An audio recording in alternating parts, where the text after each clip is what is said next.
ওই আল্লাহ কি নাই? ওই আজান কি নাই? তাহলে এত ভয় পাও কেন রে মুমিন? আল্লাহর মহব্বত দিয়ে ঈমানটারে মজবুত করে সামনের দিকে আগাও। যেই বেঈমান চোখ গরম করবে, ঈমানদারের সামনে দাঁড়াইলে তার চোখ আস্তেই ঠান্ডা হয়ে যাবে। কোনো ভয় নাই রে মুমিন। আমরা তো এমন ঈমানওয়ালা মুসলমান, লাশের উপরে লাশ মরে যাবে, কোনো আফসোস নাই। দুনিয়াতে এসেছি একবার, মৃত্যু হবে একবার, তবে কুকুরের মতো মরব না, আমাদের মরণ হবে বীর মুজাহিদের মতো।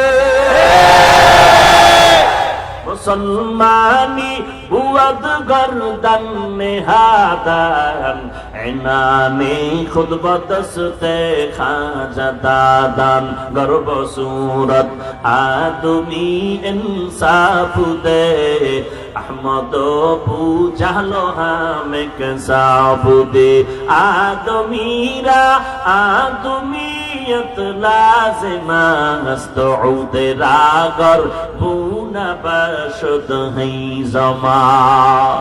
সিলেটের জমিনে ঘুমন্ত ওলিয়ে কামেল শাহজালাল রহমাতুল্লাহ আলাইহি, যার অবদানে সিলেটের জমিন শুধু না, এই বাংলার জমিনটা ধন্য হলো, ঠিক কিনা বলে?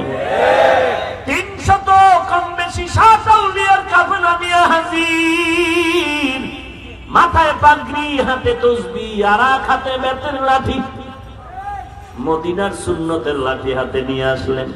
সিলেটের জমিনে আসার পর বিধর্মী পাপিষ্ট ঈমান হারা ইমানের দুশমন গৌর গোবিন্দ ধমক শুরু করলো, এ জমিনে থাকা যাবে না, তাড়াতাড়ি পালায়া যাও। শাহজালাল হুঙ্কার দিয়ে কয়, রে গোবিন্দ সাবধান, মুসলমানের জাত চিনো না, এরা সামনে কদম দিতে জানে, পেছনে যেতে জানে না। মুসলমানের হুঙ্কার বড় কঠিন। গৌর গোবিন্দ কয়, সিলেটে থাকা যাবে না। গৌর গোবিন্দের আওয়াজে পাল্টা প্রতিবাদ জানায়, কয়, রে গৌর গোবিন্দ, আমরা মদিনার সৈনিক, জমিন আল্লাহর, আমরা আল্লাহর গোলাম। মুসলমান থাকবে, অন্য কেউ যদি বাধা দাও সে থাকতে পারবে না। ভাইরা আমার, আমরা এই বাংলাদেশের মুমিন, হিন্দু থাকবে, বৌদ্ধ থাকবে, খ্রিস্টান যারা থাকবে, যার যার ধর্ম নিয়ে থাকবে, বাধা নাই। সরকারি দেশ, দেশের সংবিধানও তাদের স্বাধীনতা দিয়েছে, ইসলাম স্বাধীনতা দিয়েছে। কোন ধর্মের উপরে আঘাত করা যাবে না, যার যার ধর্ম পালন করবে। কারণ পরীক্ষার হল, দেখা যাবে ফলাফলের বেলায় ফুলসিরাতের গোড়ায় কারা জান্নাতে যায়, কারা জাহান্নামে যায়, এটাই তো পরীক্ষার হল। আমরা এজন্য হিন্দুদের বিরুদ্ধে কোনো কথা আজও পর্যন্ত বলি না, খ্রিস্টানদের বিরুদ্ধে বলি না। হ্যাঁ, যখন আমরা আমার টুপিদারি নিয়ে ইবাদতখানায় চলতেছি, কোন বেঈমান যদি আমার টুপি নিয়ে টান দেয়, আমার দাড়ির বিরুদ্ধে কথা কয়, আমার রাসূলের গালি দেয়, আল্লাহর কোরআনের বিরুদ্ধে কথা বলে, মাদ্রাসার বিরুদ্ধে কথা বলে, আর যদি বলে মাদ্রাসায় জঙ্গি জঙ্গি জঙ্গি, মাদ্রাসায় পড়ে লাভ হবে না, তখন আমাদের ঈমান আমল বাঁচাবার জন্য প্রতিবাদ করাই ঈমানের দাবি। এরে নবীর উম্মতের দল, আমরা শাহজালালের সৈনিক, কারো উপরে আঘাত করি না রে ভাই। আমরা মুসলমান, ঈমান আমল নিয়ে বাঁচতে চাই। গৌর গোবিন্দ বলে থাকা যাবে না, যুদ্ধ হবে। শাহজালাল বলে আলহামদুলিল্লাহ, যুদ্ধ হবে। তুমি কি দিয়া করবা? বলে আমার সৈন্যবাহিনী, অস্ত্রের অভাব নাই। শাহজালাল চিন্তায় পড়ে গেলেন, গৌর গোবিন্দের বিপরীতে তো আমার কোনো অস্ত্র নাই। সব আউলিয়া কেরামদের নিয়া রাতের গভীরে আল্লাহর দরবারে সিজদায় পড়ে কান্না শুরু করলেন। ও দয়ার মালিক, তুমি আমাদেরকে ঈমানওয়ালা বানাইছো, আমরা বড় গরীব, আমাদের টাকা নাই, পয়সা নাই, অস্ত্র নাই, কিন্তু তুমি আল্লাহ তো আছো, তোমার ক্ষমতা তুমি দেখাইতেই হবে। আল্লাহর দরবারে কান্না করে আগামীকাল সকালবেলা যুদ্ধ শুরু হয়ে যাবে। গৌর গোবিন্দ রেডি হয়ে গেল, শাহজালাল রহমাতুল্লাহ আলাইহি কান্নায় পড়ে গেলেন। তাহাজ্জুদের সময় কান্নার আওয়াজ, মনে হয় যেন আকাশ বাতাস ভারী হয়ে যাচ্ছে কান্নার আওয়াজ। আল্লাহর দরবারে চোখের পানির এত দাম। আল্লাহ বলেন আমাকে যে ভুলে না, আমি আল্লাহ তাকে ভুলি না। যেই বান্দা আমি আল্লাহর স্মরণ করে, আমি আল্লাহ সেই বান্দার স্মরণ করি। ফাযকুরুনি আযকুরকুম ওয়াশকুরুলি ওয়ালা তাকফুরুন। আল্লাহ তাআলার ডাক এসে গেল, শাহজালালের কান্নাও পৌঁছে গেল। কান্না শেষ, মোনাজাত শেষ, ফজরের আজান দিয়া নামাজ শুরু হয়ে যাবে, যুদ্ধ হবে। আল্লাহর ওলি বলে, আমার আউলিয়া কেরামদের কাফেলার মধ্যে এমন একজন ওলিয়ে কামেল আছেন নাকি? দাঁড়াইয়া বলতে পারবেন জীবনে আপনি নামাজ কাজা করেন নাই, জামাত ছাড়া নামাজ পড়েন নাই। নাসিরউদ্দিন নামের একজন ওলিয়ে কামেল দাঁড়ায় বললেন, হযরত আমার জিন্দেগিতে কোনোদিন জামাত ছুটে নাই, আমি জামাতের সাথে জীবনের সব নামাজগুলো আদায় করেছি। শাহজালাল বললেন, দেরি করার দরকার নাই, আপনার মতো বান্দা আজকে ফজরের আজানের ধ্বনি তুলতে হবে। আল্লাহর ওলি যখন আযান দিয়া দিলেন, নাসিরউদ্দিন নামের আউলিয়াদের মধ্যে ওলিয়ে কামেল পবিত্র জবানে যখন ফজরের আজান দিতে দাঁড়ায় গেলেন, আল্লাহর কুদরত নাসিরউদ্দিনের কণ্ঠে যখন আজানের ধ্বনি তুলল, জমিনের মধ্যে ঝালঝালা শুরু হয়ে গেল, কম্পন শুরু হয়ে গেল। এদিকে আজান চলতেছে, জমিন কম্পন শুরু হয়ে গেল। আজানের এমন অবস্থা, আজানের পাওয়ার বাড়তেছে, জমিনে কম্পন বাড়তেছে, আজানের পাওয়ার বাড়তেছে, জমিনের কম্পন বাড়তেছে। শাহজালাল তাকায় দেখতেছে, আজান শেষ, গৌর গোবিন্দ, জমিন ধসে শেষ। ভয় কেন করি? ভয় তো তেমনি জন্যই করি, ডানে বামে আমার বন্ধু বান্ধবের অভাব নাই, ভক্তবৃন্দের অভাব নাই, ময়দানে শ্রোতাদের অভাব নাই, মুসাফাহা আর বলে কলিজা দিয়া মোহাব্বত করি, কিন্তু দেখা যায় পেছনে গেলে আর বান্দার মধ্যে সেই মোহাব্বত থাকে না। এই কারণেই, এই মুনাফিকির কারণেই আমরা কামিয়াবির দরজায় পৌঁছতে পারি না। ইন্নাল্লাযীনা আমানু ওয়া আমিলুস সালিহাত, জান্নাতুল ফেরদাউস দামি পাওয়ার জন্য দুইটা শর্ত। এক নম্বরে পরিশুদ্ধ ঈমান। ঈমান কেমনে পরিশুদ্ধ করবা? ওই জালেম বাদশা বলে আমারে সিজদা করো, যুবক বলে খবরদার, এই কথা একবার বলেছেন আর বলবেন না, মরতে আমরা রাজি, তারপরও বেঈমানের কদমে সিজদা দিতে রাজি না। ওরা দিবে না, ফাঁসি হবে। আর আমার সোনার বাংলার সোনার ছেলেরা, সোনার মানুষেরা কবর পূজা করে, মাজারে সিজদা দেয়। যাইবেন কই? ওরা আল্লাহ ছাড়া কাউকে সিজদা দিবে না, মৃত্যু হয়ে যাক। অথচ মুসলমান নামদারি মুনাফিক কবরে সিজদা করে, আছে না? যদি কবরে সিজদা করলে আল্লাহ খুশি হইতো, মাজারে সিজদা করলে যদি আল্লাহ খুশি হতো, তাহলে সব থেকে বড় সিজদার মাজার হলো রাহমাতুল লিল আলামিনের মাজার। সেখানে সবাই হজে গেলে একটা সিজদা দিত, কিন্তু না না, রাহমাতুল লিল আলামিন সতর্ক করেছেন, আল্লাহ ছাড়া আর কাউকে সিজদা করা হারাম। আল্লাহ ব্যতীত আর কাউকে সিজদা করার সুযোগ নাই।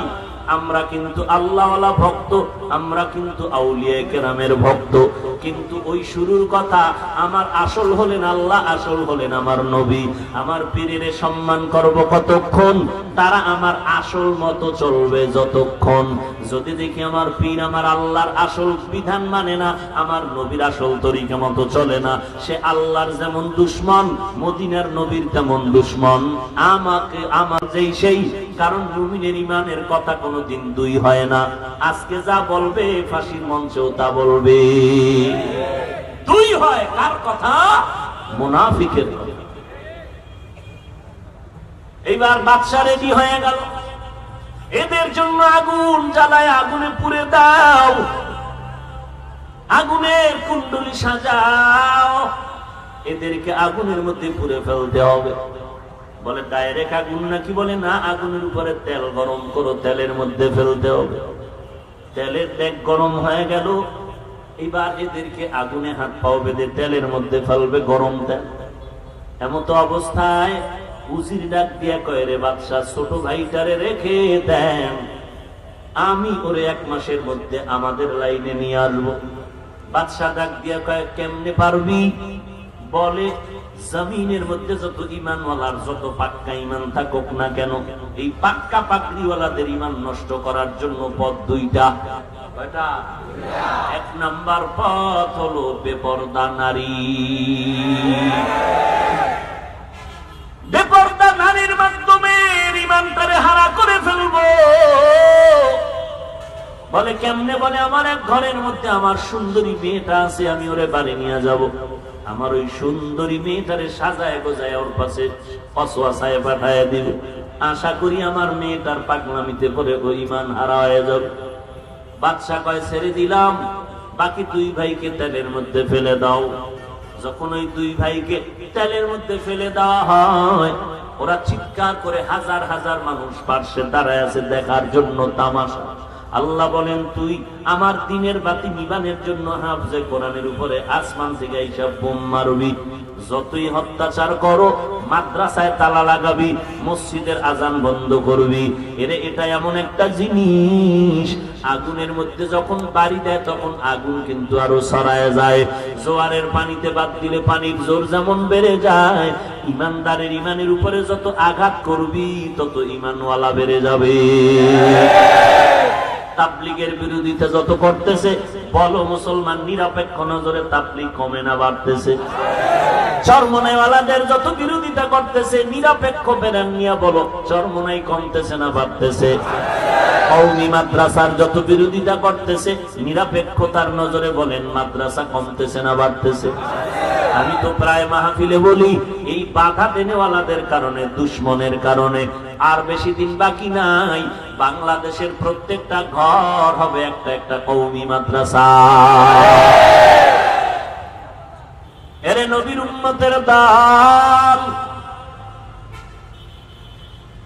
এবার ওই 2টা ভাইকে তেলের মধ্যে যখন ফেলবে, ওরা চিল্লাইয়া আল্লাহর নামের স্লোগান দিয়ে তেলের ডেগের মধ্যে পড়ে গেল, হাসি মুখে হাসতে হাসতে। মানুষের অন্তরে ভয়, আর এই আল্লাহর পাগল নবীর আশিকে হাসতে হাসতে গরম তেলের মধ্যে পড়ে যায়। তেলের মধ্যে ফালানোর পর কিছুক্ষণ পরে দেখে তেলের ডেগে আর কোনো অস্তিত্ব নাই, হাত দিও নাই, মানুষও নেই। কই গেল তুই যুবক? কোনো খবর নাই, তেলের ডেগে নাই। আল্লাহ তাআলা বলেন, বান্দা আমার বাতি নিভাতে কেউ পারবি না, আমি আল্লাহ যেই বাতি জ্বালাবো নিভাইতে গেলে সে নিজেরাই নিভিয়া যায়। এবার বাকি রইল ছোট ভাই। উজির নিয়ে গেল ছোট ভাইকে বাড়ির মধ্যে। মেয়েটারে গিয়ে কয়, ও কন্যা সন্তান, একটা ডিউটি পালন করা লাগবে, টাইম 1 মাস। একটা সুন্দর যুবক নিয়ে আসছি, তুই সুন্দরভাবে সাজে গুজিয়া ওই যুবকের ইমান হারা করে আমগো লাইনে নিয়ে আসতে হবে। মেয়েটা বলে, আব্বা সময় লাগবে না, কিন্তু আল্লাহ পাকের কুদরত বড় কঠিন। ওয়া মাকারু ওয়া মাকারাল্লাহ ওয়াল্লাহু খায়রুল মাকিরিন।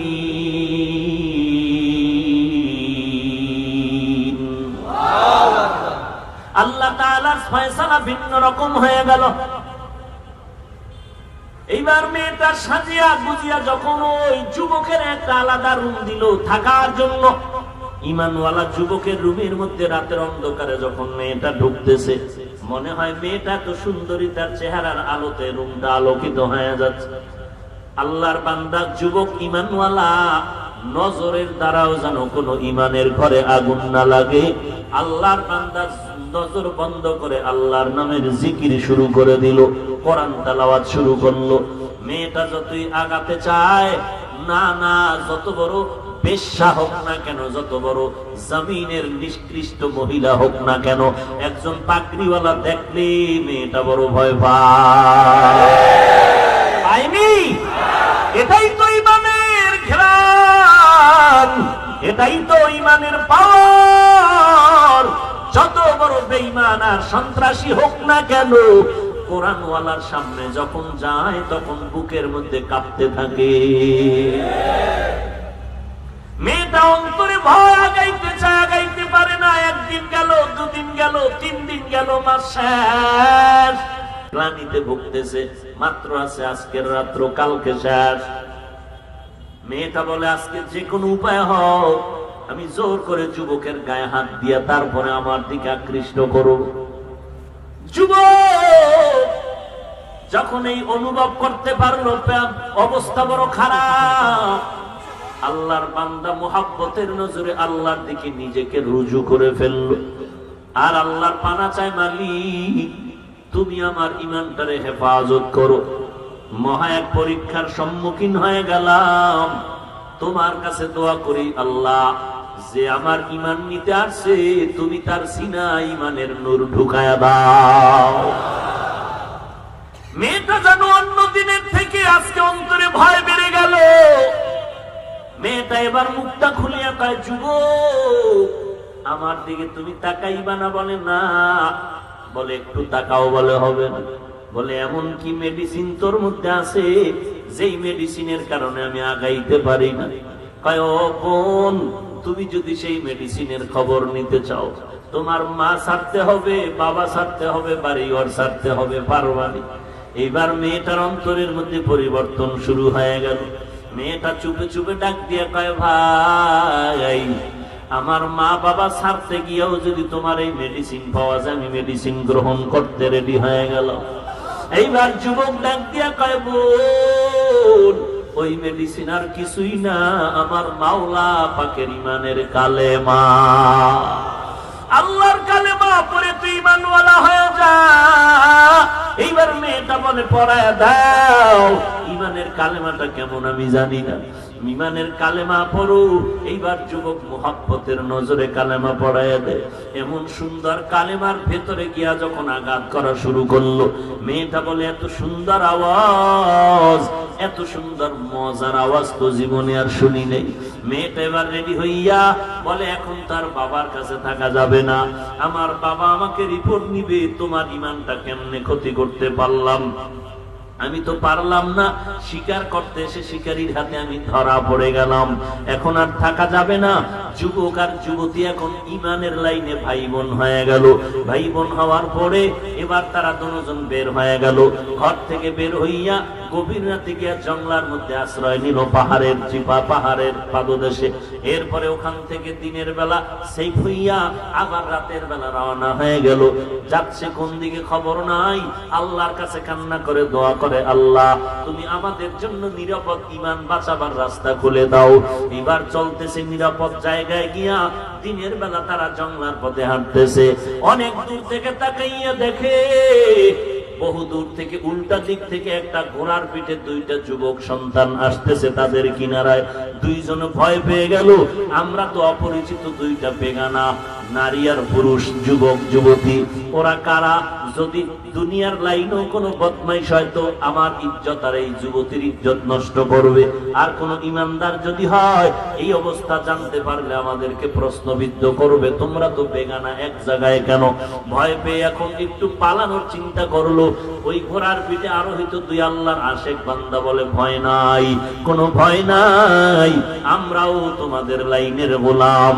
কাছাকাছি আসার পর, ঘোড়ার থেকে নামার পর ভাইটারে ধইরা যুবকের 2জনে গলা ধরে আঞ্জা করে কোলাকুলি করতেছে, আর চোখের পানি ছেড়ে কান্না করে আর বলে, ভাই আমাদের চিনো নাকি? বলে না, চিনি না। বলে, আমরা তো সেই তোর 2 বড় ভাই, আমাদেরকে যে বাদশা তেলের আগুনের মধ্যে ফেলেছিল, আমরা আল্লাহর নামে যখন ওই পানির মধ্যে তেলের মধ্যে পড়লাম, আল্লাহ তাআলা আমাদেরকে জান্নাতের দরজায় পৌঁছায় দিয়েছে।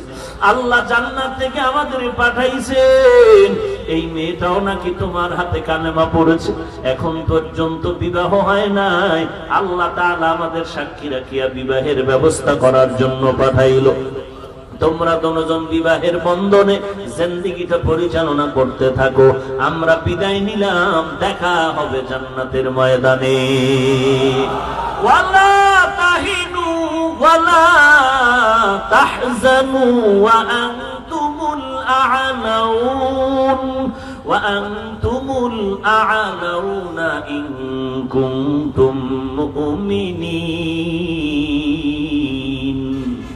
আল্লাহ তাআলা বলেন, ও মুমিন, কোনো ভয় নাই, ইমানটারে মজবুত করে যদি আগাও, আসমান থেকে ফেরেশতা এসে তোমার সহযোগিতা করবে। এর এলাকার মুসলমান, অবৃদ্ধ বাবাজি, ও যুবক, ও ব্যবসায়ী ভাই, আল্লাহর মোহাব্বত নিয়ে চলো। নবীর তরিকা মানতে গেলে ব্যবসা বন্ধ হবে না, খানাও বন্ধ হবে না, ঘুমও বন্ধ হবে না। কিন্তু রে বান্দা, সামান্য একটু কষ্ট হতে পারে, দুনিয়ার এটা আসলে কষ্ট না। 5 বেলার নামাজ পড়তে গেলে একটু শীতের দিন ঠান্ডা পানি রুজু করতে কষ্ট লাগতে পারে, কিন্তু যখন তুমি আল্লাহর ভয় নিয়ে চলবা তখন আর কষ্ট অনুভব হবে না।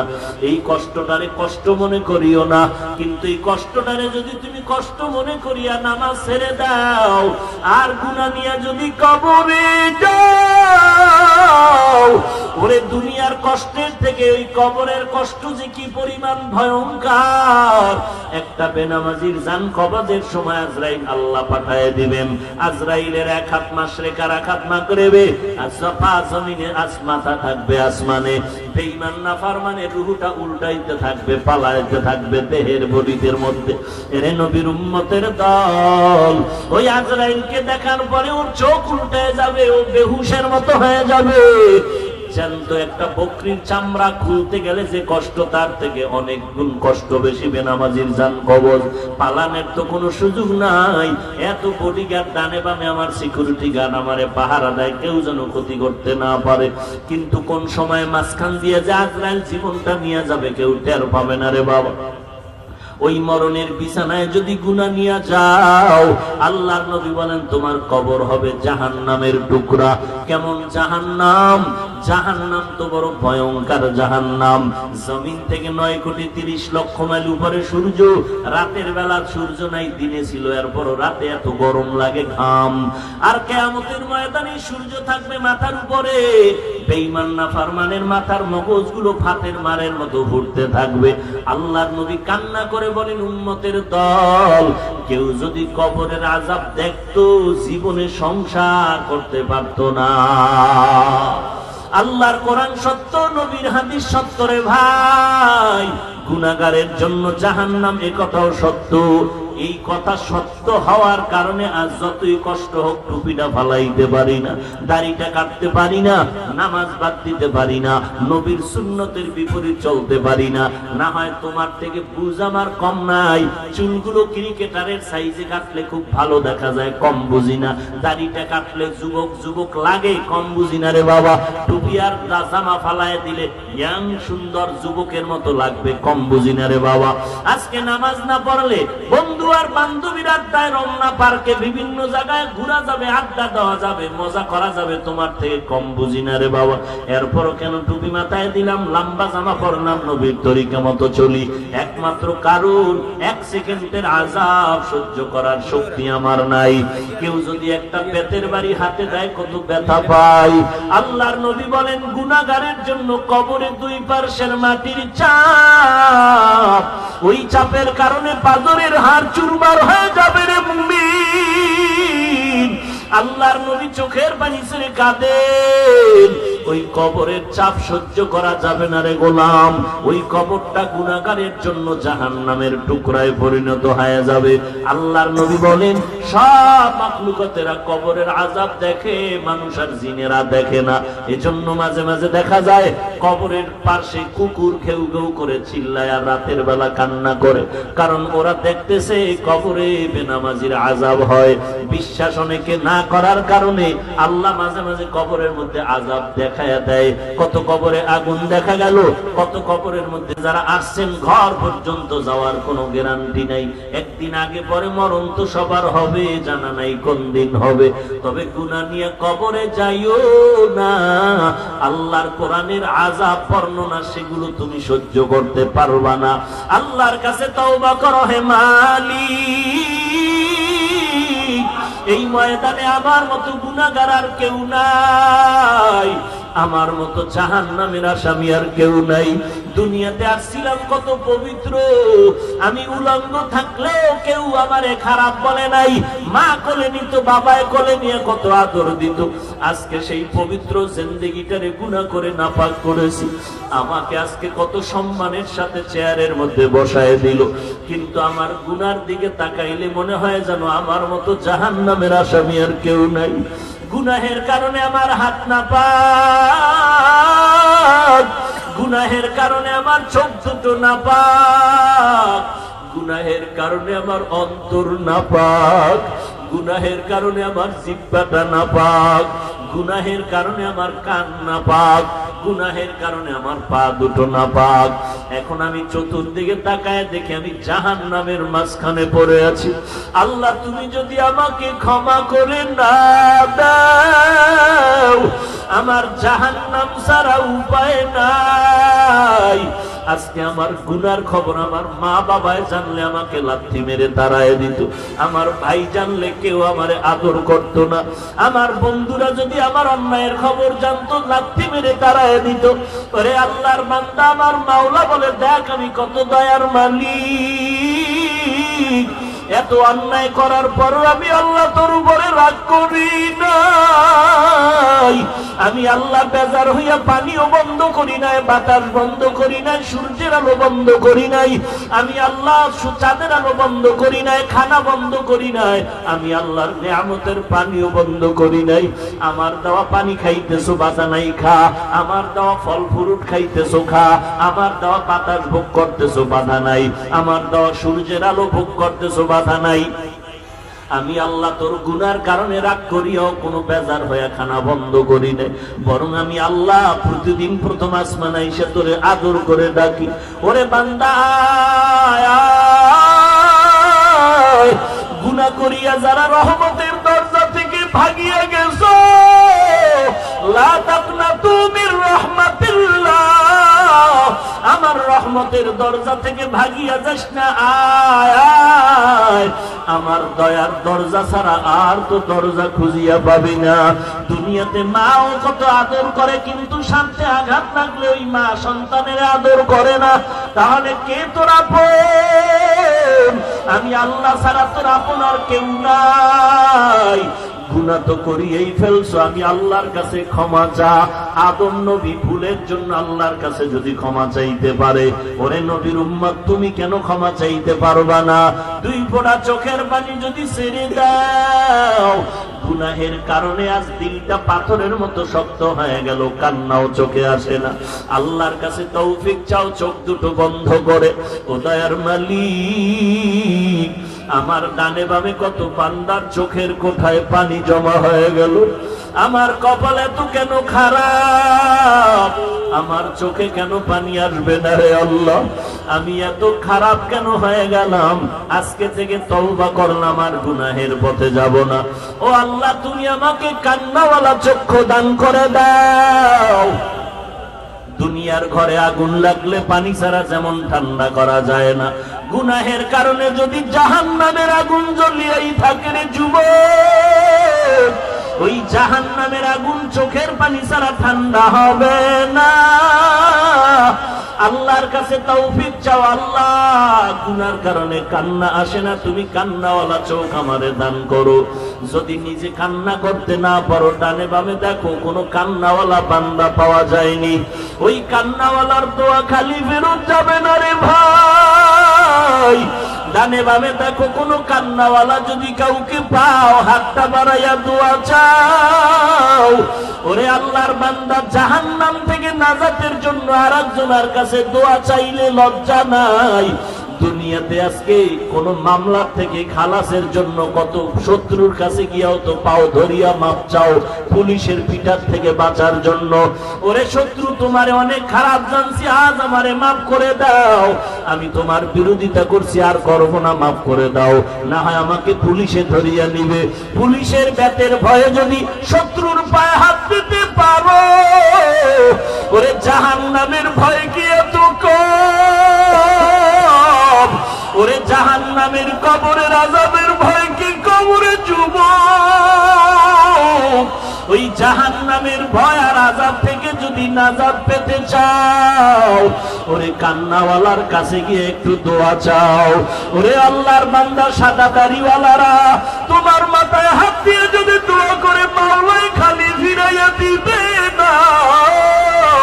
ওরে সাদা দাড়িওয়ালা বাবার মতো দাম, ওরে বাবার মতো কোন বয়সী আল্লাহর বান্দা যদি পাও, তার কাছে গিয়ে একটু দোয়া নাও, সাদা দাড়িওয়ালার দোয়া খালি ফেরত যাবে না।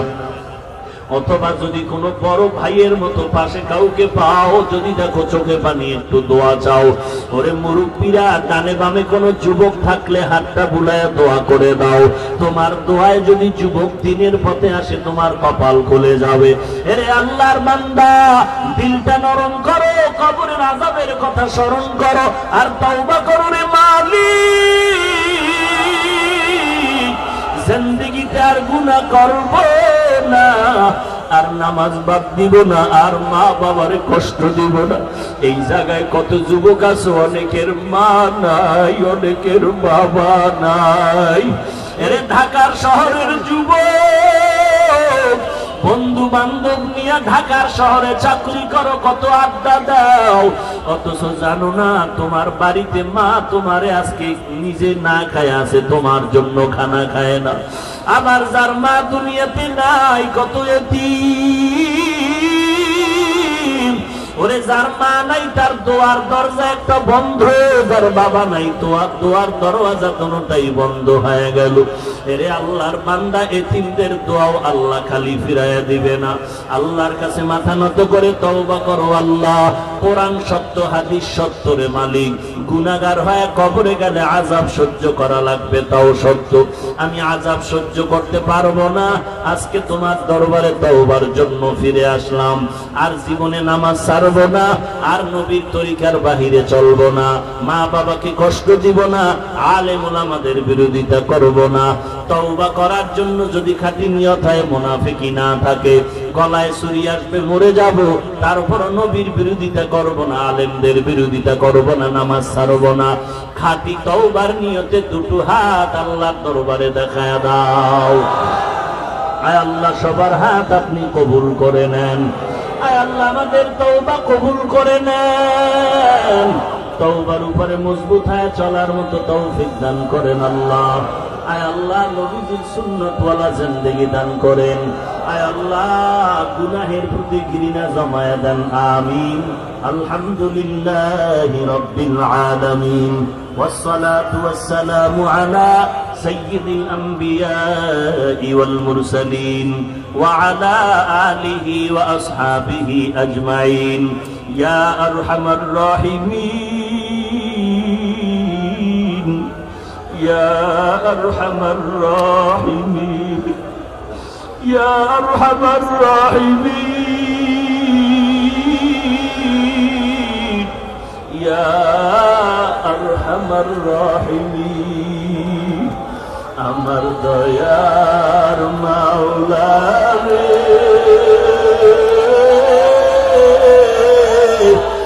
আমার মায়ার মাবুদ রে, কোথায় গেলে পাইব তোমার ঠিকানা। সকলেরই দরজা হইতে ফিরিয়া